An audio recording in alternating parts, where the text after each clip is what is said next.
Okay.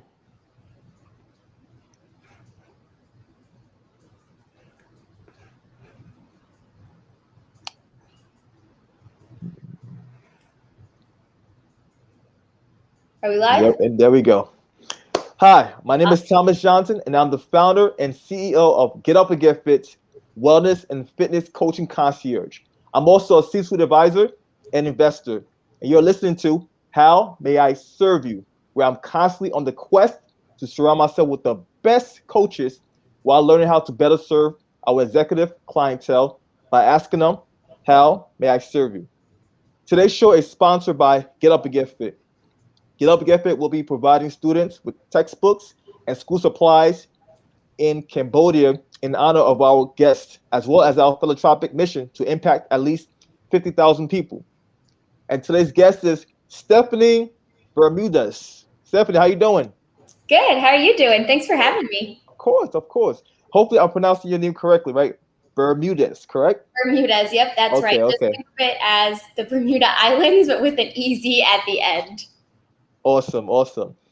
So Stephannie Bermudez is a certified health and professional coach, well-being advocate, and resilience expert currently based in Nashville, Tennessee, down south. Okay.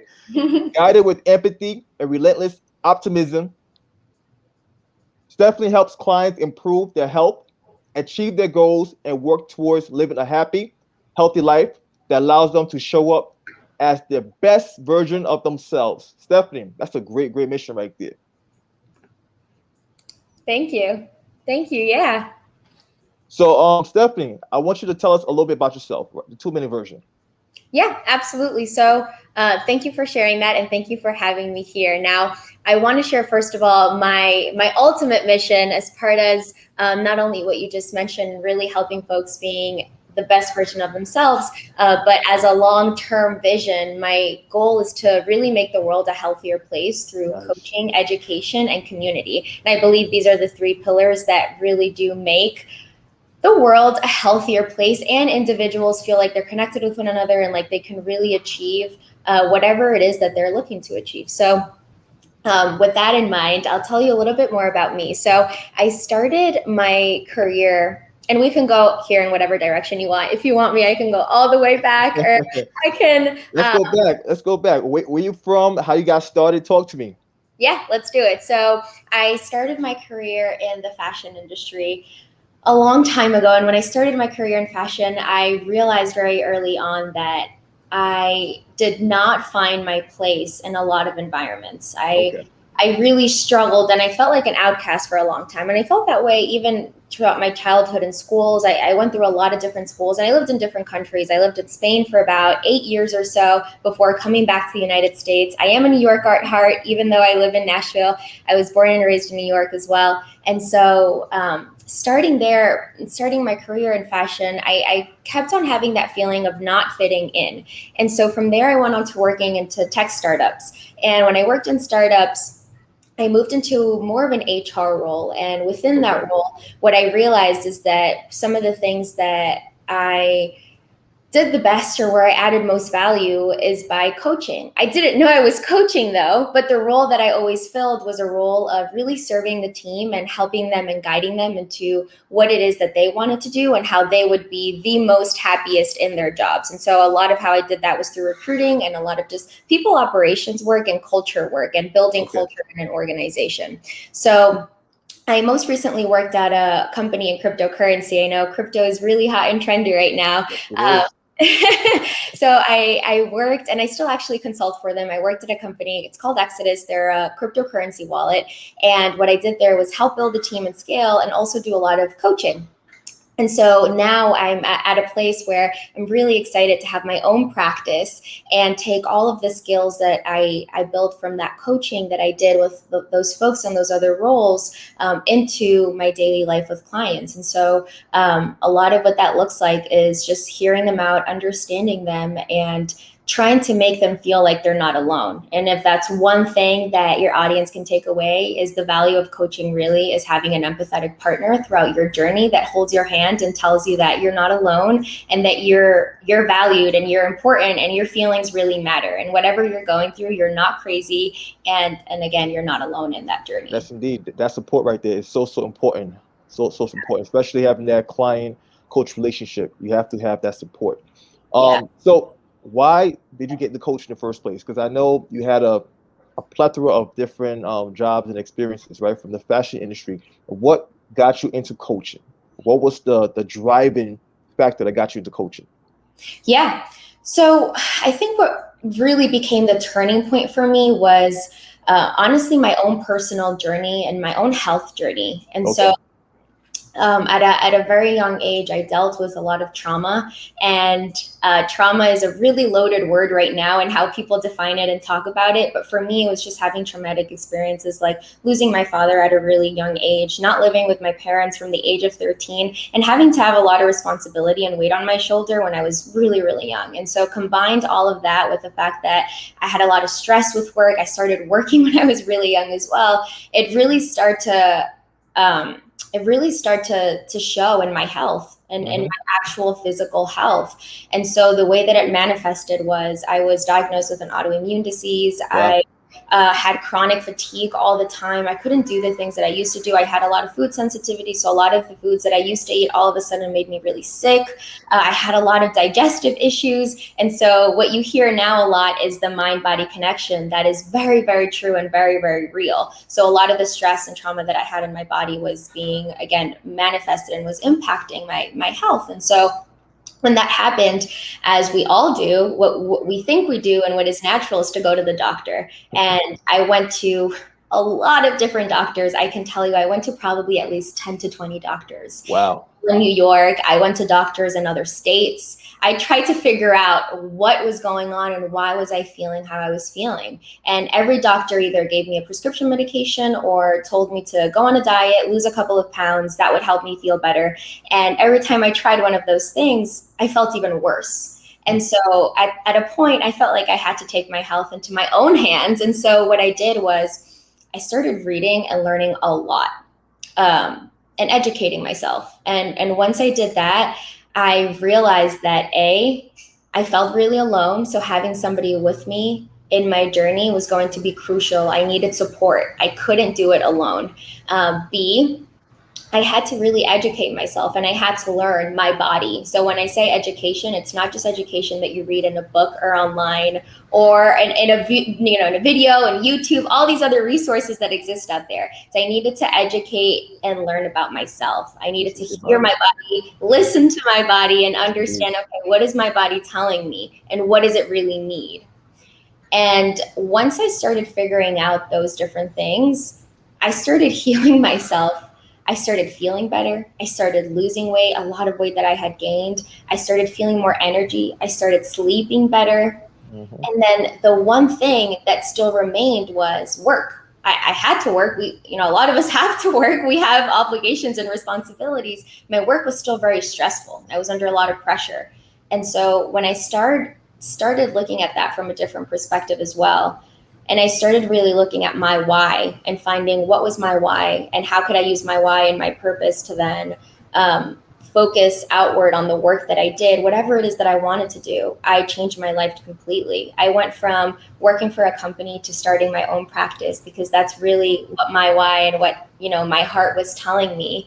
And once you do that, all of the stars all of a sudden started to align. Yeah. And really, that's the reason why I got into coaching and why I coach right now.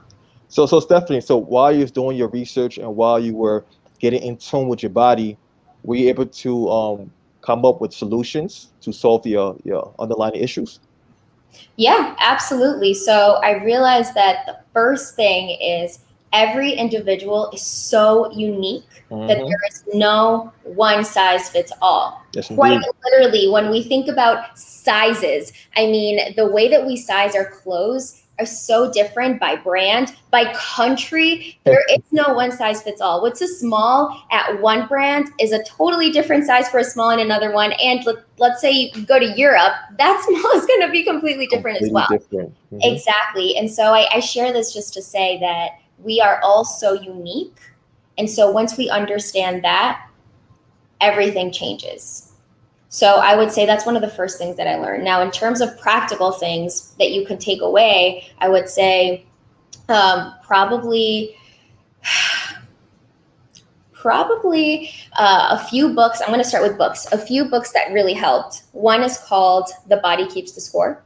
So that book really leans into the science. And so that's one area. When you understand the science of how the body works, when you understand the science of how the brain and the mind works, then you have a really strong foundation. The second thing that's a little bit, I don't know if the word is practical, but I think very helpful, is focusing on your mindset. Everything is in your mind. Your mind has a lot of power. There are a lot of things that, of course, you can't control, but having a mindset and a practice that really supports having a positive mindset or whatever mindset you wish to foster, I think is super important as well, and very underrated, and something that a lot of people don't consider into their day-to-day, because a lot of us tend to want quick solutions and quick answers to our problems, and we want just a Band-Aid, something that's going to fix it right away, make us feel better.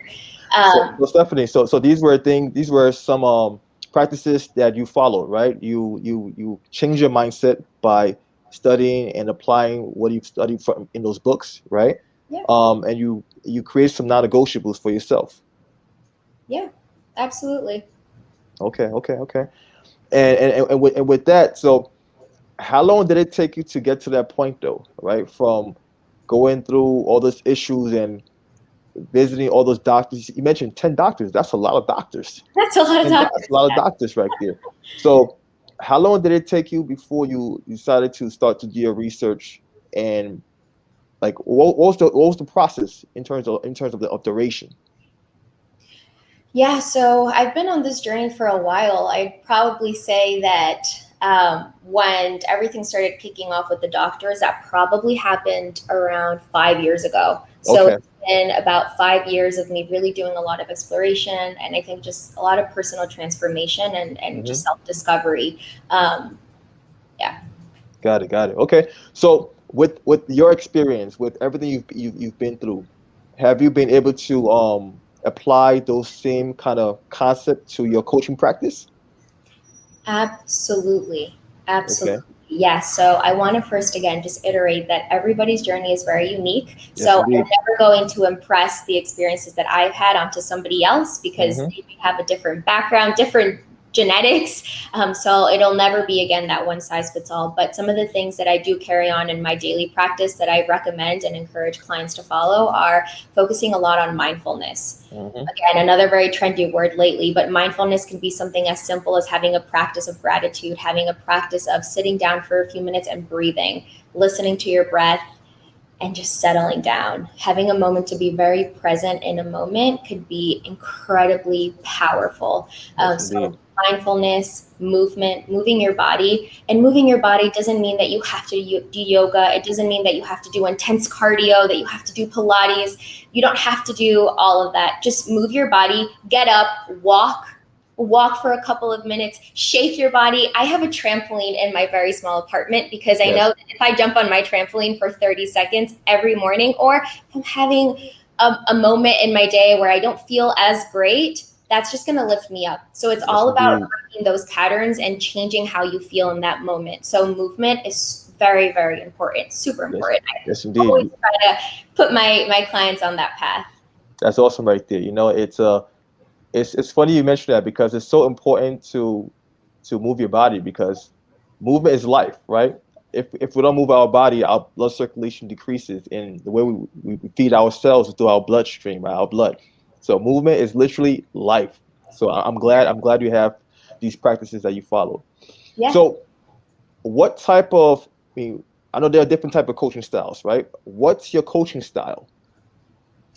Yeah, that's a great question. So I'd like to say that my coaching style is going to vary a little bit based on the person. But like you said earlier, there are some non-negotiables, and those are some of the values that I hold very deeply to my heart. So some of those things are very curious, which means that I really want to get to the root and understand the why of the person. So I have clients from a lot of different backgrounds. Some of them are executives who are looking for some help and some guidance as to what they want to do in their next step in their career. I have other clients that come to me who are looking for change in their health. They either want to lose weight or they want to have a healthier lifestyle. They want to feel more energized.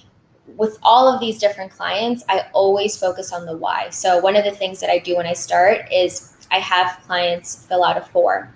I'm going to say it's a pretty long form. Not all clients love to fill that out, but it is so worth it. And the reason why, I'm going to share an example of one of the questions is, who are you? Yeah. That's a deep question. A lot of people don't know how to answer that. And so starting with the why, finding who you are and understanding that and getting to the underlining beliefs and values that you have as a person are the ones that help you then build all the different layers to get to what's the actual surface issue that you came to find help with, whether that was losing the weight, whether that was having healthier lifestyle, whether that was making a change in your career. So having a lot of curiosity, that's one of my non-negotiables. Being a reflective listener. Okay. To the person. And then lastly, I will say again, being that empathetic partner and making sure that the person knows that they're not alone. Okay. So you basically guide and you also provide support at the same time. Okay, that's great right there. So what's your client avatar? Because you mentioned you work with the executives, right? Well, do you have a specific type of clients you work with? Are you very specific, or do you have a variation of clientele you work with?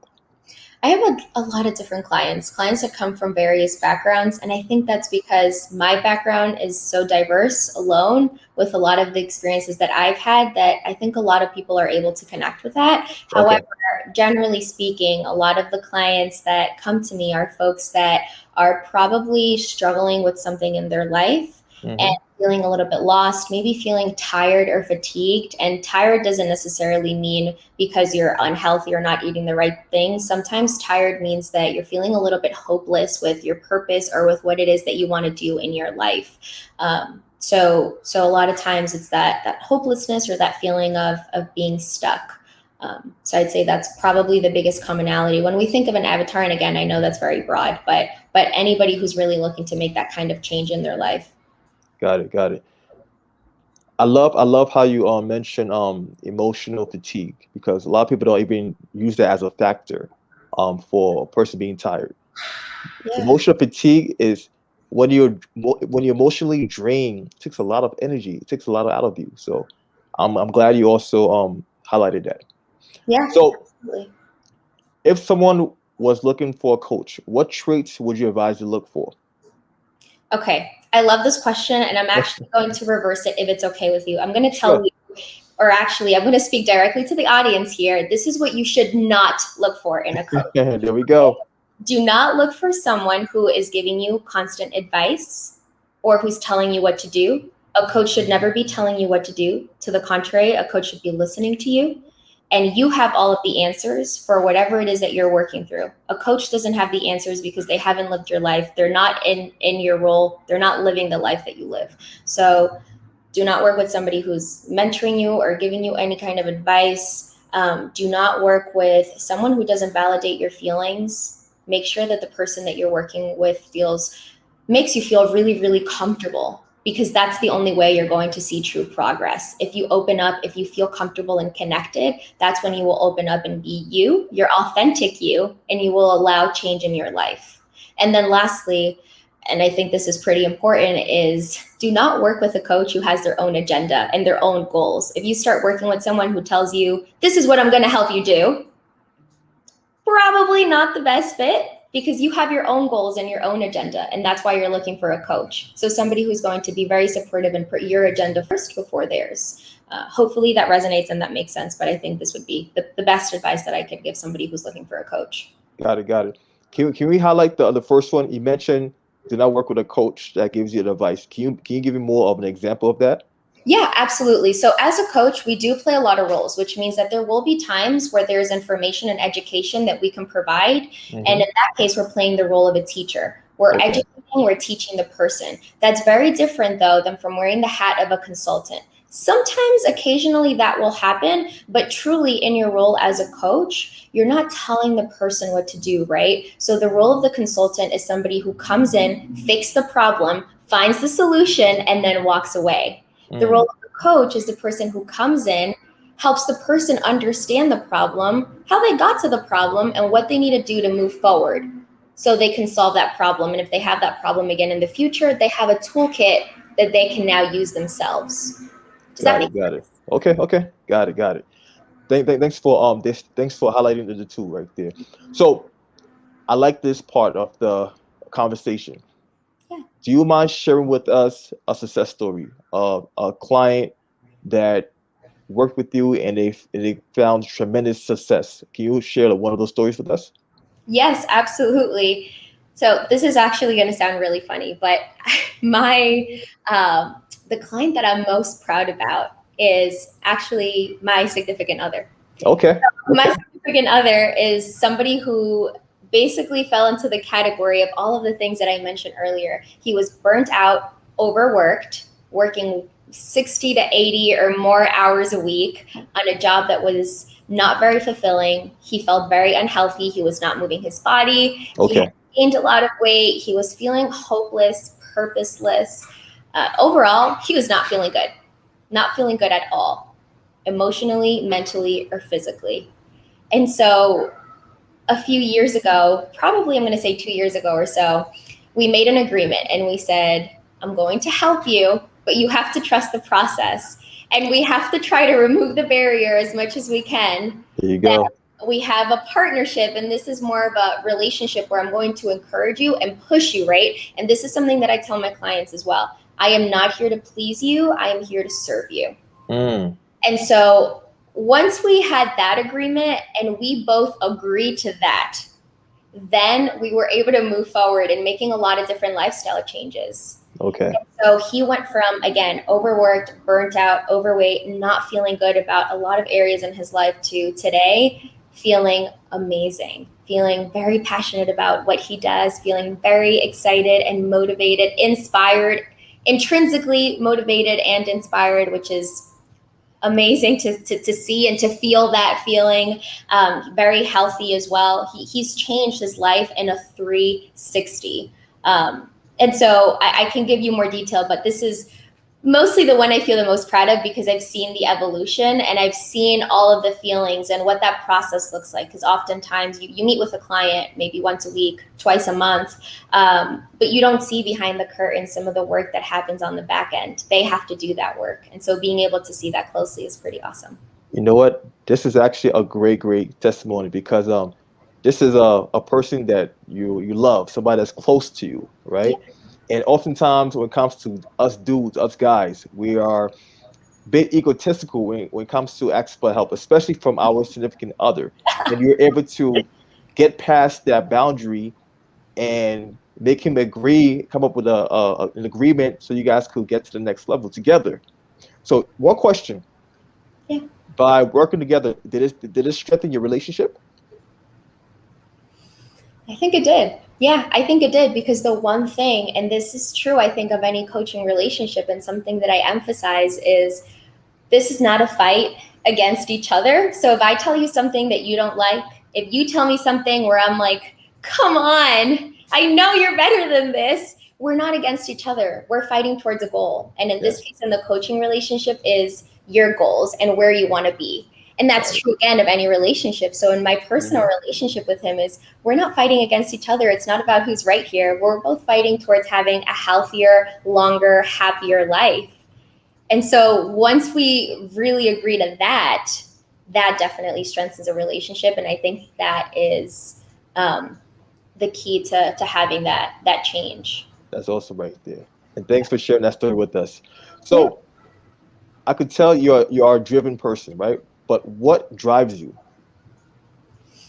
That's a great question. I'm not sure if this is going to be the best answer, but I'm going to say that more than what drives me, I think what keeps me going is having hope. So hope is another way of saying faith, and a lot of different things. But the fact that I keep hope and I'm always very grateful for what I have today is something that always motivates me to wake up and keep on going to the next day. Now, in terms of external drivers, I love being able to help folks. And that's really what I love the most about coaching, that I've been able to marry my passion for personal development with helping other people all in one beautiful package. And so knowing that I'm helping somebody else feel healthier and feel better in their life is amazing. It makes me feel like I'm a true catalyst for that change in that person's life. Yeah. Yes, indeed. Yes, indeed. Great answer. So, are you currently working on any new projects right now that you can share with us? Yeah, so something that I really want to work on, and this is more into the health realm, but I'm really excited to start having a lot of content, educational content around products, health and wellness products. So what I mean by this is, if you right now walk into a grocery store, or even if you just go on your phone and open social media, because social media and your phone is listening to you all the time. Yes, indeed. You start scrolling and you see ads for either health coaching apps or fitness apps or products or foods that we consume, same as in a grocery store. There's an oversaturated market that is just throwing stuff at us all the time. And so part of what I want to really focus on now, there are a lot of things that I'm focusing on, but regarding that health aspect, it is allowing people to have more control over what they buy and over what they put into their bodies and what they consume. So understanding how to really, read a label, an ingredient label. It's not rocket science, guys. It's not that hard. Just know that if there's an ingredient you don't know how to read, it's probably not good for you. Yep. So just very simple tips, but they could be very transformative for a lot of people who are used to an American traditional diet, which is the one that I grew up with and many other people did. So circling back again on what's the project, it's education and making sure people know how to take more control over their health. So is this content going to be on your app or on social media right now? What's the current to date action? Yep. So as of now, I'm going to start with social media. Okay. So that's probably going to be Instagram and Facebook. And then I'm also considering having a YouTube channel, which has been a little bit uncomfortable in the past because I tend to not be so great in front of cameras, but I'm trying to doing great right now. You're doing great right now. I'm trying to challenge myself, just like I challenge my clients, and have a YouTube channel where I can use that as a platform as well. Okay. So, you know what? Since we're already speaking about social media, drop your social media handles. Where can we find you? Yep. So Instagram, it's my name. It's Stephannie Bermudez. And again, Stephannie has 2 N's and Bermudez, it's like the island Bermuda with an easy at the end. And then you can also find me on Twitter and Facebook, and that's at Coach Stephannie. Okay. And folks, that's Stephannie with a P, not an F. Stephannie.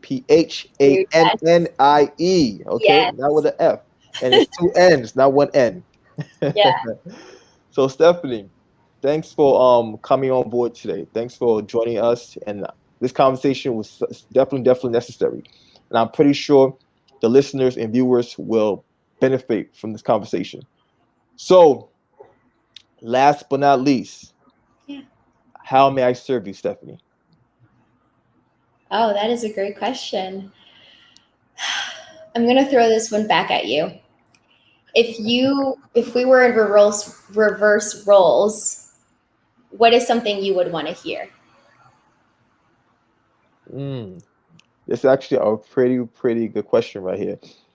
What I would like to hear, if I was in your position, the goal is to spread the word, right? Spread the word, spread the content. That was exactly what I would say. If you could spread the word, spread the podcast, get as many listeners to listen to the podcast, get as many viewers to view the podcast, then you'll be serving me.